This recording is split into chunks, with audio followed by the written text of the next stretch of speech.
when life throws you, whatever you're going through, just keep fighting. Just keep fighting. It's a motto a Greenwood woman lives by after not only overcoming a COVID diagnosis, but working through a complication of the virus that left her unable to walk. Our Nikki Dimentri shares Amber Luedke's story tonight. I've just seen so many patients who just are struggling to overcome that COVID diagnosis. Amber Luedke is one of those patients. The 32-year-old spends several days a week working to regain strength, stability, and the like after she was diagnosed with Guillain-Barré, a rare condition where a body's immune system attacks the nerves.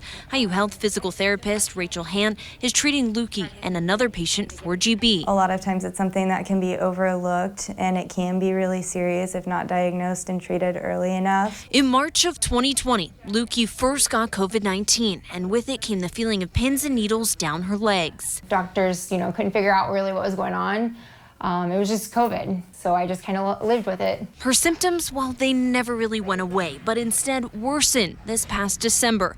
That's when she caught COVID again. This time, she lost feeling in her legs, and the numbness and tingling spread to her arms. Am I gonna die? What's going on? What's going on with my body? What do I do from here? Doctors diagnosed her with GB, adding it was a complication from COVID-19. She spent time in the hospital and started PT. That's when she regained the ability to walk just in time for her wedding a month later. Then when we get home, I'm back to square one. I pushed it a little too hard, and I'm back in the hospital for another 12 days. After another hospital stay, the newlywed went through intense physical therapy for a second time to regain the ability to walk once again. Now, 6 months after the initial diagnosis, Luedke will soon wrap up PT sessions. You have to keep fighting. You can't give up with this. You can't give up with GB because, the question I kept asking myself is, how badly do you really want it? Just keep fighting. It's a slogan that carried Luedke through the toughest days. And it's now a message both her and Hant want others to take away from this entire situation. I went through something so traumatic, but at the same time, I learned a lot. I learned a lot about myself. I'm very strong. 94% awarded. Working for you, Nikki Dimentri, WRTV.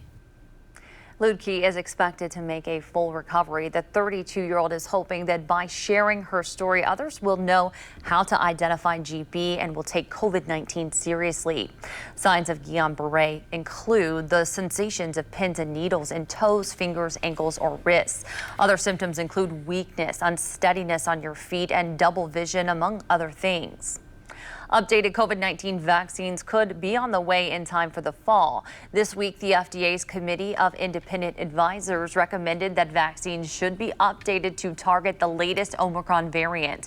ABC News reports that recommendation kicks off the process for distribution of the new vaccines this fall, but the FDA will make its final decision sometime in early July.